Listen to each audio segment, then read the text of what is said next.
აჩქარებული ტემპი, დაძაბული რითმი, სტრესული გარემო, საკუთარ თავზე ფიქრის დრო თითქმის არ რჩება. სწორედ ამიტომ გაწევრიანდით რადიო იმედის ფრეშ კლუბში და შეცვალეთ თქვენი ცხოვრება უკეთესობისკენ. გადაცემა ფრეშ კლუბი. ნინი ხუგაშვილთან ერთად. დღემშვიდობისა მოგესალმებით ყველას, ვისი რადიო მიმღებიც მომართულია რადიო იმედის ტალღაზე. ღია ეთერში უკვე დაიწყო გადაცემა ფრეშ კლუბი. მე მისი წამყვანი ნინი ხუგაშვილი ვარ და თქვენ შეგიძლიათ შემოუერთდეთ ჩვენს კლუბს და შევეცადოთ როგორმე შევცვალოთ ჩვენი ცხოვრება უკეთესობისკენ. მთელი რიგი კვლევების შედეგად მეგობრებო გამოვლინდა, რომ ჰაერის დაბინძურება საქართველოში არის ერთ-ერთი უმნიშვნელოვანესი პრობლემა საზოგადოების ჯანმრთელობისთვის და გვევლინება მრავალი დაავადების გამომწვევად. რეალურად რა საშიშროების წინაშე ვდგავართ და როგორ უნდა მოხდეს დარეგულირება. დღეს თქვენს ყურადღებას ვფიქრობ, რომ ძალიან მნიშვნელოვან თემაზე შევაჯერებთ, რომელიც ალბათ მის გარშემო გვაერთიანებს ყველა ჩვენგვანს. როგორ გავხადოთ ჰაერი ჩვენთან უფრო სუფთა და ჯანმრთელი, რაში ხედავთ გამოსავალს, როგორ უნდა ვიზრუნოთ ჰაერის ხარისხის გაუმჯობესებაზე. თქვენ შეგიძლიათ ჩაერთოთ დღეს ჩვენს ინტერაქტივში და გამოხატოთ პოზიცია. სტუდიის ტელეფონის ნომრებია 292 11 88 292 11 89. თქვენი მოსაზრებები ასევე შეგიძლიათ მოგვაწოდოთ მოკლე ტექსტური შეტყობინების სახით ნომერზე 917778. დღეს ჩემი სტუმარია პროექტ სუფთა ჰაერი საქართველოს კოორდინატორი ქეთი მურუსიძე. დღემშვიდობისა ქეთი, მოგესალმებით და მადლობას გიხდით გადაცემაში სტუმრობისთვის. დღემშვიდობისა, მადლობა თქვენ რომ მოგვიწვიეთ და ყურადღებას აქცევთ ასეთ მნიშვნელოვან საქმეს, როგორიც არის საქართველოში ჰაერის მდგომარეობა და პრობლემები, რომლებიც ამ თემაზე არის დაკავშირებული. ქეთი, გამოიკვეთა, რომ ჰაერის დაბინძურება საქართველოში არის ერთ-ერთი უმნიშვნელოვანესი პრობლემა ზოგადად საზოგადოების ჯანმრთელობის კუთხით. მაშინ როდესაც მოქალაქეები პერმანენტულად აპროტესტებენ სკვერების გაჩეხვის თუ განაშენიანების პროექტებს, სწორედ ამ ფონზე ვფიქრობ, რომ ძალიან აქტუალურია პრობლემა. რა ჩვენა კვლევებმა, როგორია ჰაერის დაბინძურების დონე, რამდენად საშიში და ყურადსაღებია შედეგები და რა პრობლემებზე მიგვითითებს, ანუ რა არის დღეს პრობლემა ამ თემასთან მიმართებაში?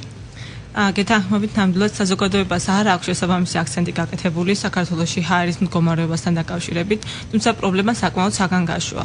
მაგალითად, თუ ჩვენ შეგვიძლია გავაკონტროლოთ რითი ვიკვლევებით, საზოგადოებას ძირითადად აქცენტს აკეთებს საკვები პროდუქტის ხარისხიანობაზე, არის ის გენმოდიფიცირებული თუ არა, მაგრამ ეს რა თქმა უნდა დიდი პრობლემა არის, მაგრამ ამ შემთხვევაში ადამიანებს შეგვიძლია გავაკეთოთ არჩევანი, ან ვიყიდით ესეთ პროდუქციას, ან არ ვიყიდით. მაგრამ ჰაერის შემთხვევაში არჩევანის გაკეთება არ ხერხდება. თუ ჰაერი დაბინძურებულია, ჩვენ ვერ შევცვლით მას, სულთავთ ამ ჰაერით და შესაბამისად საქართველოში საკმაოდ მძიმე მაჩვენებლებია ჰაერის მდგომარეობასთან დაკავშირებით. კონკრეტულ სტატისტიკას თუ მივმართავთ, განსაკუთრებით რთული არის მდგომარეობა ქალაქებში. მაგალითად, თბილისში სამჯერ აღემატება ჰაერის დაბინძურებულ სრულ ნორმას არსებული მდგომარეობა. ქუთაისში საკმაოდ საგანგაშო მაჩვენებელია, ზოგადი სტატისტიკით რომ ვთქვათ, 2.5-ჯერ აღემატება არსებულ ნორმებს, რომლებიც არის შემუშავებული მსოფლიო ორგანიზაციების მიერ, თუმცა საზოგადოება შესაბამის ყურადღებას ამაზე არ ამახვილებს. უნდა ვთქვათ, რომ შესაძლებელია მათ არ აქვთ ამის შესახებ ინფორმაცია და სწორედ იმიტომ ხდება. შესაძლებელია, რომ ინფორმაციის ნაკლებობა არის, შესაძლებელია, რომ არის ინფორმაცია, მაგრამ არ იციან რა გააკეთონ, როგორ შეიძლება შეცვალონ ეს მდგომარეობა თვითონ თავიანთი ჩართულობით, თუმცა ჩვენ ვფიქრობთ, რომ თითოეული მოქალაქის ჩართულობა ძალიან მნიშვნელოვანია, ისევე როგორც არასამთავრობო ორგანიზაციების, რომლებიც ნამდვილად მუშაობენ ამ თემაზე და საკმაოდ ბევრი არასამთავრობო ორგანიზაციაა საქართველოში, რომელიც ამ თემაზე მუშაობს, ასევე ძალიან მნიშვნელოვანია სახელმწიფო სტრუქტურების, გარემოს დაცვის სამინისტროს მუშაობა ამ კუთხით, თუმცა ვფიქრობ, რომ თითოეული მოქალაქის ჩართულობა არის ძალიან მნიშვნელოვანი, რადგან მონაცემების მიხედვით საქართველოში ყველაზე დიდი დამაბინძურებელი არის ტრანსპორტი. შესაბამისად, თუ თითოეული მოქალაქე არ ესწრება, რომ თავისი ავტოტრანსპორტი იყოს შედარებით სუფთა, ეკოლოგიურად სუფთა და ნაკლებად დააბინძუროს გარემო, ის შეიტანს თავის წვლის მთელი საქართველოს ჰაერის გაუმჯობესებაში. საპროფილაქტიკო ღონისძიებებზე უნდა მოგვიანებით რომ ვისაუბროთ, თუ შეიძლება მანამდე იმისთვის, რომ მსმენელისთვის იყოს აბსოლუტურად გასაგები და ნათელი ყველაფერი. ჩვენ მივიღეთ შედეგი, რომ თითქმის სამჯერ აღემატება ზღვრულ ნორმას. რა შეიძლება გამოიწვიოს, რა საფრთხეების წინაშე დგება ამ შემთხვევაში ჩვენი ჯანმრთელობა? თუ არის კონკრეტული რისკ ჯგუფი გამოკვეთილი იმისთვის, რომ უფრო მეტი мотиваცია მოგვეცეს და უფრო მეტი ძალისხმევით მოვეკიდოთ ამ საკითხს და შევეცადოთ, რომ როგორმე ვიზრუნოთ ჰაერის ხარისხის გაუმჯობესებაზე ჩვენს ქვეყანაში.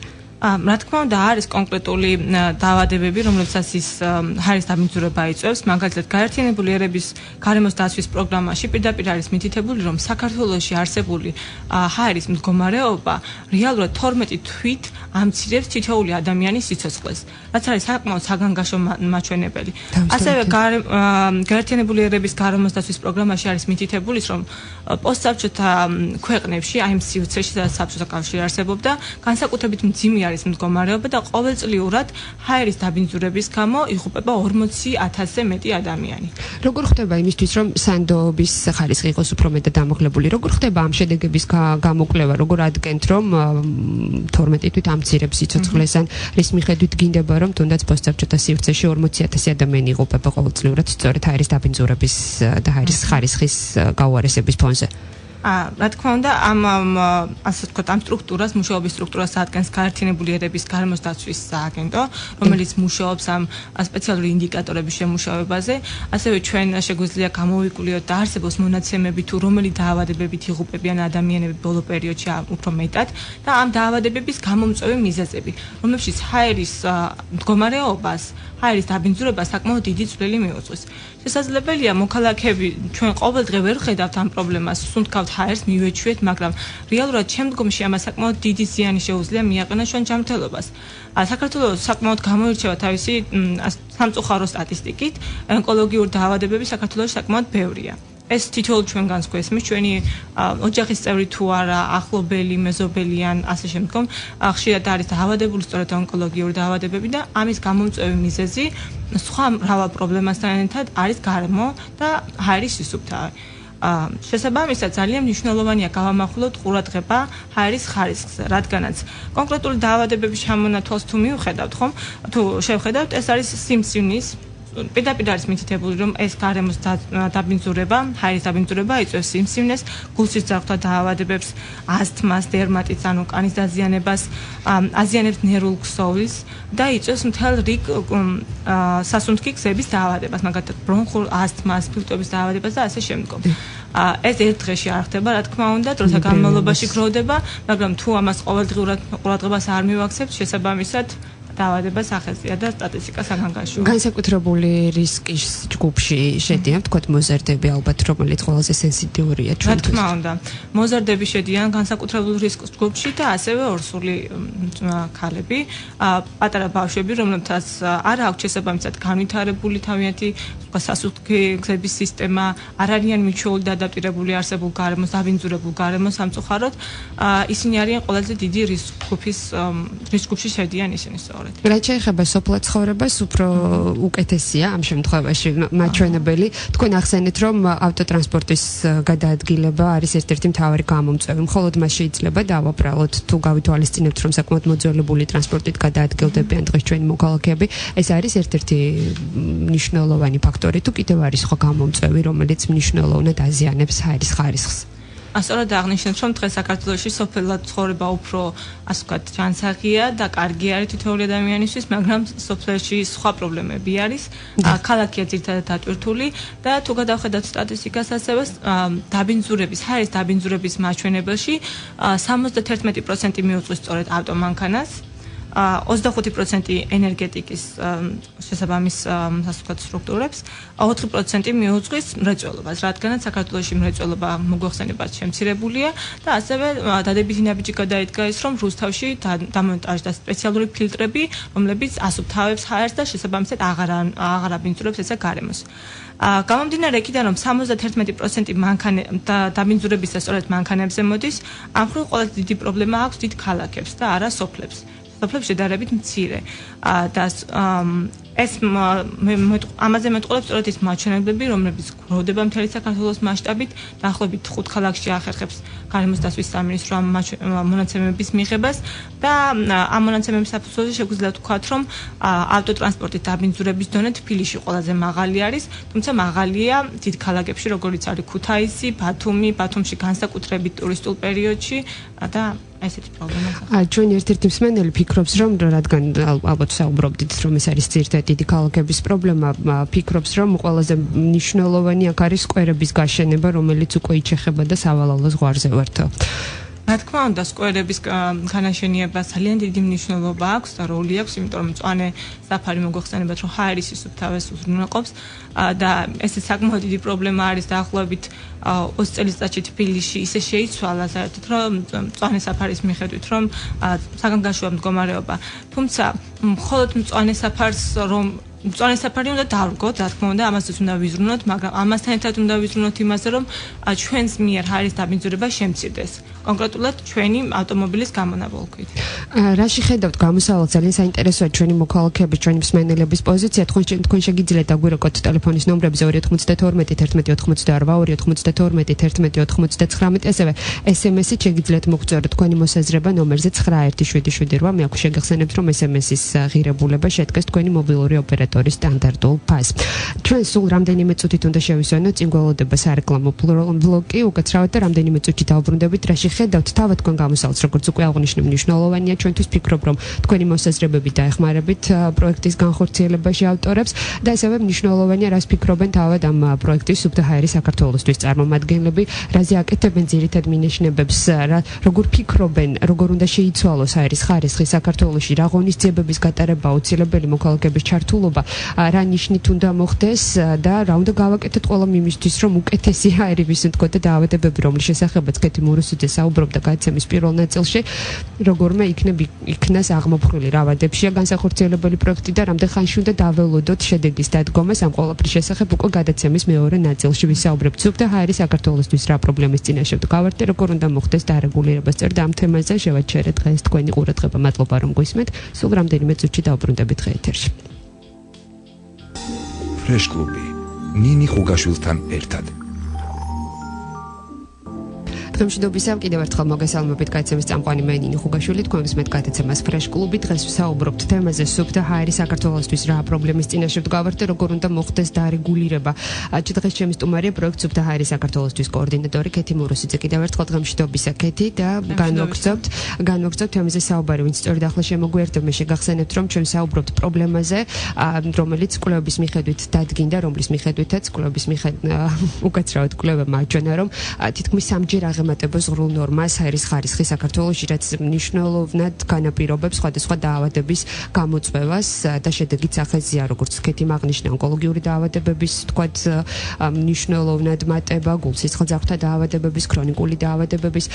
ჩვენ ხედავთ, რომ პრობლემა არის რეალურად სახეზე. მით უფრო გადაცემის პირველ ნაწილში ვახსენეთ, რომ თბილისში თითქმის 2.5-ჯერ, ხოლო ქუთაისში თითქმის 6-ჯერ აღემატება ღრულ ნორმას. ეს არის ძალიან საგანგაშო მაჩვენებელი, ამიტომ დროა გამოვხიზლდეთ და როგორმე ერთად ვიზრუნოთ და შევცვალოთ საქართველოში ჰაერის ხარისხი. რამ განაპირობა ასეთი შედეგის მიღება? ვახსენეთ, რომ ეს არის ერთ-ერთი მიზეზი არის ავტომობილების, თქვათ, გამართვის თუ გაუმართავობის პრობლემა. რა არის პრობლემის გამომწვევი რეალურად? უფრო მეტად რომ ჩავუღრმავდეთ ამ თემას კეთი. ჩვენ უკვე ვახსენეთ, რომ ჰაერის დაბინძურებაში ყველაზე დიდი წვლილი სწორედ ავტოტრანსპორტში აქვს და ეს დაახლოებით 71%-ია არსებული მონაცემებით და ამ დიდ წვლილში ყველაზე მნიშვნელოვანი არის ის, რომ საქართველოში გაიზარდა ავტომობილების რაოდენობა, გაიზარდა ავტომობილის რაოდენობა, მაგრამ ეს არ ნიშნავს, რომ შემოვიდა ისეთი ავტომობილი, რომელიც არის გამართული, რომელიც ნაკლებ ზიანს მიაყენებს გარემოს. პირიქით, თუ გადავხედავთ ჩვენ დღევანდელ ავტოპარკს, საქართველოს ავტოპარკს, დაახლოებით 73%-ზე მეტი ავტომობილებისა არის 15 წელზე მეტი. შესაბამისად, მათ აღარ აქვთ ის სისტემა, რომელიც იცავს ავტომობილების გამონაბოლქვისგან გარემოს.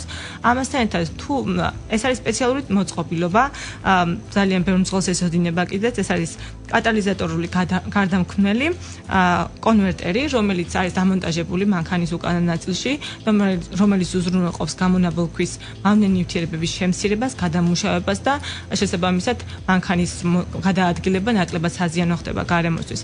მაგრამ სამწუხაროდ ზოგიერთ ავტომანქანას საერთოდ არ აქვს ეს კონვერტერი, ან თუ აქვს, მძღოლები ცნიან და ყიდიან, ან თვლიან რომ ეს არ არის საჭირო და ასე შემდგომ. რეალურად ისინი ამ ნაბიჯით ძალიან აზიანებენ გარემოს და თვითონ შეაქვთ წვლილი იმავე ჰაერის დამიძურებაში, რომელსაც თვითონაც უსკავენ და თავისი გარემო. ერთ-ერთი გარემოება არის ის, რომ ალბათ ფიქრობენ შესაძლებელია ეს საწვავის ხარჯის მატებას უკავშირდებოდეს და სწორედ ამის შესაძლებელია ეს ასე ფიქრობდნენ, მაგრამ უნდა აღვნიშნოთ, რომ საწვავის ხარჯი ამ კონვერტერის ხმარებით არ არის იმდენად დიდი, ძალიან მცირეა, არ მოითხოვს ბევრ საწვავს და ამასთან ერთად უნდა გავიაზროთ, რომ თუნდაც მცირე დანახარჯი ჩვენი მხრიდან აუცილებელია იმისთვის, რომ შევინარჩუნოთ სუფთა გარემო ჩვენი საზოგადოებისთვის, ისევე ჩვენი თავისთვის. ამასთან ერთად ძალიან მნიშვნელოვანი არის ის, რომ საქართველოში საწვავის ხარისხი არ არის შესაბამისი იმ სტანდარტებთან, რომელიც მაგალითად ევროპაში მოქმედებს. კონკრეტული მონაცემებზე თუ ვისაუბრებთ, მაგალითად გოგირდის შემცველობა საქართველოში არსებულ საწვავში არის 250 მაჩვენებელი, ხოლო ევროკავშირში არის 10 შედარებისთვის. 10 არის ევროკავშირში, საქართველოში 250. ეს არის ძალიან საგანგაშო მაჩვენებელი. თუ დიზელზე ვისაუბრებთ, მაშინ დიზელთანაც საკმაოდ საგანგაშო მაჩვენებელია.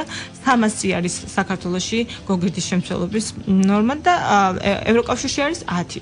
შესაბამისად, არსებული საწვავი კიდევ უფრო მეტად აზიანებს ჩვენს გარემოს, გარდა იმისა, რომ მანქანები არ არის გამართული.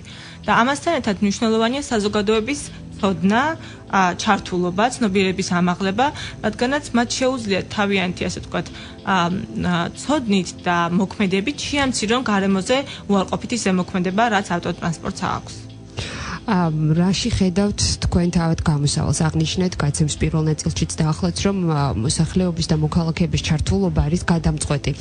ჩვენ იმაზეც ვისაუბრებთ, რომ შესაძლებელია არ აქვთ ინფორმაცია, ან აქვთ და არ იციან უბრალოდ როგორ მოიქცნენ. თუ შეიძლება რეკომენდაციები და რჩევები რომ მივაწოდოთ მეც მათ შორის, რომ ვიცოდეთ როგორ უნდა შევუწყოთ ხელი ჰაერის ხარისხის გაუმჯობესებას, ისევ და ისევ ჩვენი მომავალის, ვთქვათ, სიჯანსაღისთვის და ჯანმრთელობისთვის.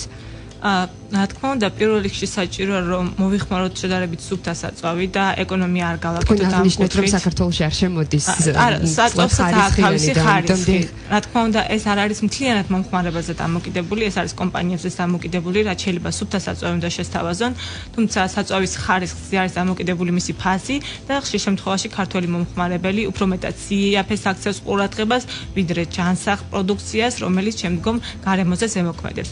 ამასთან ერთად ძალიან მნიშვნელოვანია სწორედ ეს კონვერტერების არსებობა.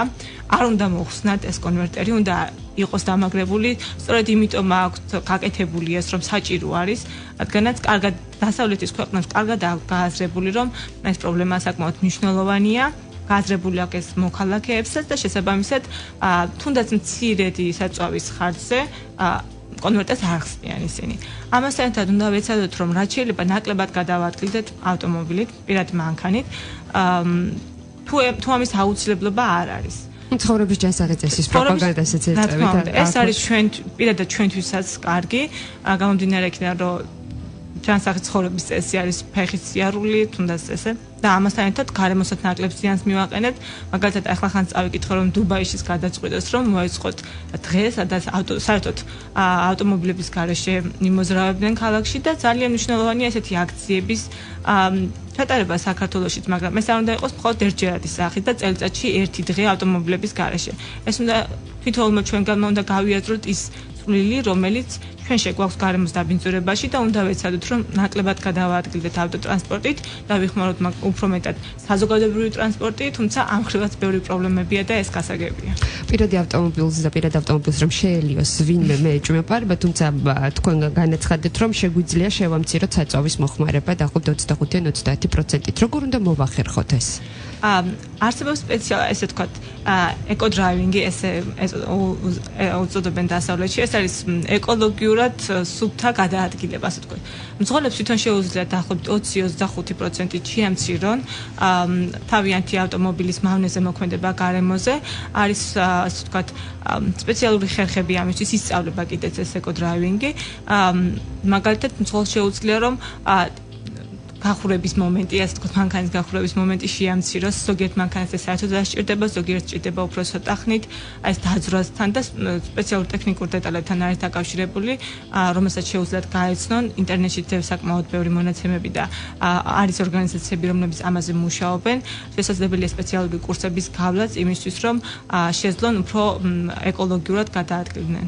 ეკოლოგიურად გადაადგილდა, შეამცირო საკუთარი ხარჯით და ბიუჯეტს უფრო მეტი, ვთქვათ, კარგი საქმისთვის გაიმეტო კიდევ უფრო მეტად, რაც შეეხება თავად პროექტს. კეთი, ვინ მუშაობს ამ პროექტზე, რა ორგანიზაციები არიან ჩართულები, რამდენად აქტიურობს, ვთქვათ, მთავრობის და ხელისუფლების მიერ რამდენად ხდება დაინტერესება ამ თემით და თქვენი პროექტის ფარგლებში, ვთქვათ, რა კომპეტენციის ზღვარში და ფარგლებში მოქმედებთ? პროექტი სუფთა ჰაერი საქართველოსთვის, ინოვაციური პროექტია საქართველოსთვის და ეს განხორციელდება 3 ორგანიზაციის თანამშრომლობით. ეს არის ფონდი პარტნიორობა საგზაო უსაფრთხოებისათვის, ეკოვიჟენი და ელვა. ფონდი პარტნიორობა საგზაო უსაფრთხოებისათვის მუშაობს ამ სფეროში, იმდენად ავტომობილების წილის ჰაერის დაბინძურებაში არის ყველაზე მაღალი. ეკოვიჟენი უზრუნველყოფს და გვეხმარება საზოგადოებასთან ურთიერთობაში, განსაკუთრებით ეკოკლუბებთან ურთიერთობაში და ამას ახსნილას გულისხმობთ, ხოლო ელვა უზრუნველყოფს ტექნიკურ დეტალებს. ამასთან ერთად პროექტი ხორციელდება აღმოსავლეთ დასავლეთის პარტნიორობის ინსტიტუტის მხარდაჭერით და ასევე USAID-ის მხარდაჭერით. და გულისხმობს რას? პროექტი გულისხმობს, რომ საქართველოს მასშტაბით დაახლოებით 5 ქალაქში და ამასთან ერთად სხვა რეგიონებშიც სოფლებშიც დაიდგმება სენსორები, სპეციალური სენსორები, რომლებიც ზომავს ჰაერის დაბინძურებას. სენსორებს აქვს პატარა ზომის არის, კვერცხის ფორმა აქვს სპეციალური გარსი, რომელიც უზრუნველყოფს ჰაერის შესაბამისი მაჩვენებლების გაზომას, კონკრეტულად ის ზომავს ჰაერში აზოტის დიოქსიდისა და ნახშირბადის მონოქსიდის შემცველობას და ამ მონაცემებს ონლაინ რეჟიმში აწვდის ცენტრალურ სერვერს, ასე ვთქვათ. და ეს ყველაფერი აისახება ონლაინ რუკაზე. და თითოეულ მოქალაქეს შეუძლია ნახოს თავის ქალაქში ან თავის სოფელში კონკრეტულ დროის მონაკვეთში როგორია დაბინძურების ხარისხი. ასევე შეუძლია შეადაროს ეს მონაცემები სხვა ქალაქის და რაიონის შესაბამის მონაცემებს. უნდა აღვნიშნოთ, რომ ეს სენსორების ეკოლოგიური ჰაერის ხარისხის გამზომვის სენსორების დადგმა საქართველოში არის ინოვაციური, თუმცა მსოფლიოში ამ სენსორებს აქტიურად მიმართავენ და ევროპაშიც, ამერიკაშიც გამოიყენება ეს მეთოდი ჰაერის ხარისხის გასაზომად. საქართველოში, როგორც უკვე აღნიშნა, დაიდგმება დაახლოებით 40 ჰაერის ხარისხის გამზომის სენსორი. ამ პროცესში აქტიურად ჩაერთვება მოსწავლეები, ჩვენ ესე გვაქვს დაგეგმილი, რომ აქტიურად ჩაერთოს მოსწავლეები, ეკოვიჟენი აქტიურად იმუშავებს ეკოკლუბებთან და ეს პროექტი ძალიან კარგი არის არა მარტო იმისთვის, რომ ჰაერის ხარისხი გაიზომება, არამედ იმისთვის, რომ მოსახლეობას ცნობიერება აუმაღლდება, რადგან მათ შეეძლებათ გაზომონ თავიანთ ქალაქში არსებული მდგომარეობა. ასევე დაახლოებით 20 კვერცხი 20 სენსორი ამ 40 სენსორიდან დაიდგმება სწორედ ეკოკლუბებში, სკოლებში და ეს არის ძალიან მნიშვნელოვანი, რადგანაც მოსწავლეები პატარა ასაკიდანვე მიიჩვევიან გარემოზე ზრუნვას. ამასთან ერთად საქართველოს სკოლები სამწუხაროდ არ არის განებირებული შესაბამისი დანადგარების არსებობით, რომელიც მაგალითად გაზომავს ჰაერის დაბინძურებას, წყლის დაბინძურებას და ასე შემდგომ.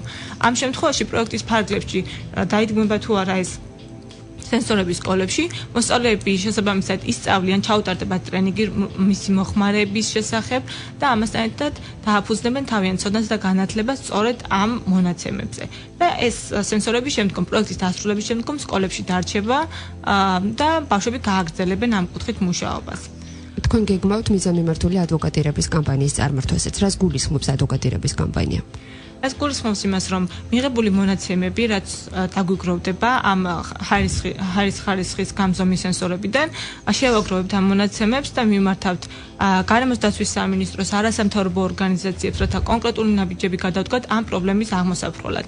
მინდა აღვნიშნო, რომ გარემოს დაცვის სამინისტრო დაინტერესდა ჩვენი პროექტით, გამოთქვა მხარდაჭერის სურვილი, მას აქვს სურვილი, რომ კონკრეტულად ჩაერთოს სენსორების განთავსების პროცესში, ინფორმაციის გაცვლის კუთხითაც თანამშრომლობ ჩვენთან ერთად, რაც ვფიქრობ, რომ ძალიან დადებითი ნაბიჯია და ხელშეუწყობს პრობლემის შემდგომ გადაწყვეტასაც.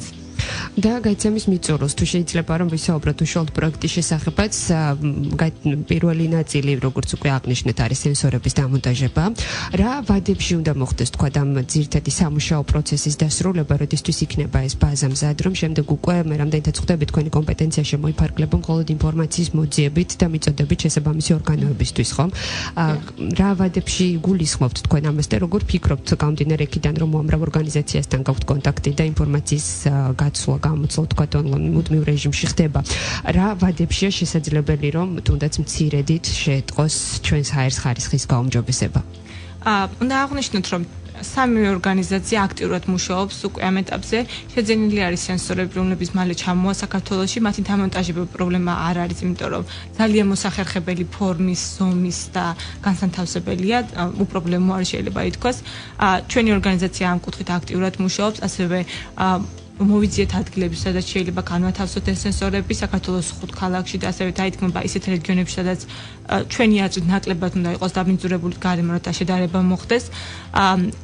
თავის მხრივ ეკოვიჟენი მუშაობს ბავშვებთან, აწვდით მას შესაბამის ინფორმაციას, უტარებს ტრენინგებს, პრეზენტაციებს, რათა მოსწავლეები მომზადებული შეხვდნენ ამ ასეთ სიახლეს, ხოლო ელვა უზრუნველყოფს ონლაინ რუქის შექმნას, რომელიც უკვე მზადების პროცესშია და დაახლოებით ერთი თვის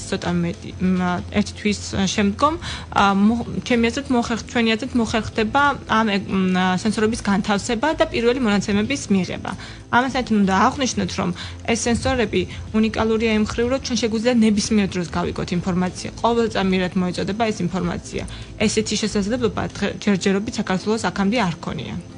გასაგებია, იღებთ ინფორმაციას დაახლოებით ერთი თვის თავზე, სავარაუდოდ უკვე გექნებათ მონაცემები, პირველადი მონაცემები, მაგრამ თქვენ როგორ წარმოგიდგენიათ, როგორ უნდა მოხდეს ამ პრობლემის მოგვარება? მას შემდეგ რაც გვექნება უკვე მონაცემების სახეზე, შემდგომი ეტაპი რა უნდა იყოს და რა ფორმით უნდა მოხდეს ზრუნვა ჰაერის ხარისხის გაუმჯობესებაზე? ჰაერის ხარისხი იმდენად მდგომარეობაშია საქართველოში, რომ ასე ვთქვათ, ძალიან დადებითი შედეგის მიღწევა, სასურველი შედეგის მიღწევა, მოკლევადაში, რა თქმა უნდა, გაჭირდება. მაგრამ ხოლმე მონაცემების შეგროვებითაც ვერ მოხდება. რა თქმა უნდა, ჩვენ სწორედ ამიტომ თანამშრომლობთ არასამთავრობო ორგანიზაციებთან, სამი ხელისუფლებასთან, რათა მოუხერხდეს როგორც საკანონმდებლო რეგულაციების მიღება თუ ამის საჭიროება იქნება, ან სხვა ტიპის რეგულაციები რომ განხორციელდეს, თქვა ავტომობილო. ხო, ან შეიძლება მაგალითად ავტომობილის ასაკი, ან განისაზღვროს ექსპლუატაციის ვადები და პირობები, ხო? და ანუ დადგინეს რომ მანქანამ უნდა ატაროს და იქონიოს სწორედ ეს კონვერტორი, მაგალითად საწვევის ხარისხი შეიძლება მუშაობა და ძალიან მნიშვნელოვანია, როგორც უკვე აღნიშნე, მოქალაქეების ჩართულობა. ამ კუთხით კი მთელი ამ ხნის განმავლობაში მუშაობთ ახალგაზრდებთან, მოსწავლეებთან და არა მარტო ახალგაზრდებთან, რათა შემცირდეს მათ მიერ გარემოს დაბინძურება სწორედ ავტომანქანით. გასაგებია, ძალიან დიდი მადლობა რომ იყავით დღეს ჩვენი სტუმარი, საუბრობდით პროექტზე სუფთა ჰაერი საქართველოსთვის, რომელიც რამდენიმე კომპანიის ჩართულობით უკვე დაწყებულია, მონაცემების მიღების შემდეგ კი უშუალო თანამშრომლობას და ინფორმაციის მიწოდებას გეგმავენ სახელმწიფო, ვთქვათ, სამთავრობო ორგანიზაციებისთვის, შესაბამისი ორგანიზაციებისთვის, ვინც იქნება ამაზე პასუხისმგებელი. მე ვიმედოვნებ, რომ გარკვეული პერიოდის შემდეგ ჩვენ შევხვდებით და ვისაუბრებთ უკვე დადებით შედეგებზე, იმისთვის, რომ თავიდან ავიცილოთ, უამრავი დაავადება, მათ შორის იქნება ეს ონკოლოგიური, გულსისხლძარღვთა თუ ქრონიკული დაავადებები. ვფიქრობ, რომ ნამდვილად უნდა მივაქციოთ ყველა ჩვენგანმა ამ თემას ყურადღება, ჩავერთოთ, მოვითხოვეთ უკვე როგორც გეთი აღნიშნა, რუსთავში არის ჰაერის ფილტრი დამონტაჟებული, თუ გაქვთ შესაძლებლობა მოსთხოვეთ თქვა ადგილობრივ გამგეობებს, ადგილობრივ მუნიციპალიტეტებს იმისთვის, რომ თავდაპირველად საკუთარი ძალებით შევძლოთ როგორმე ზემოქმედება გარემოზე და ჰაერის სიჯანსაღეზე. წარმატებებს გისურვებთ, უღრმესი მადლობა მობრძანებისთვის. პროექტ სუფთა ჰაერი საქართველოსთვის კოორდინატორი კეთი მურუსიძე იყო დღეს ჩემი გადაცემის სტუმარი. გადაცემის ჩანაწერის ხილვას თქვენ შეძლებთ Facebook-ის ჩვენს გვერდზე Fresh Club Radio იმედი, როგორც პროექტს, ასე ვქეთის უსურვებ წარმატებას და თქვენ კი ჯანსაღი ჰაერით ფილტვების გაჯერებას, ასე ვთქვათ, უღრმესი მადლობა და მომავალ საერთოდ შეხვედრამდე გემშვიდობებით. მადლობა კეთი. ძალიან დიდი მადლობა თქვენ რომ ყურადღებას აქცევთ საქართველოში ჰაერის მდგომარეობას. მადლობა, გემშვიდობებით, ნახვამდის. აჩქარებული ტემპი, დაძაბული რითმი, სტრესული გარემო. საკუთარ თავზე ფიქრის დრო თითქმის არ რჩება. სწორედ ამიტომ გაწევრიანდით რადიო იმედის Fresh Club-ში და შეცვალეთ თქვენი ცხოვრება უკეთესობისკენ. გადაცემა Fresh Club-ი. ნინი ხუგაშვილთან ერთად.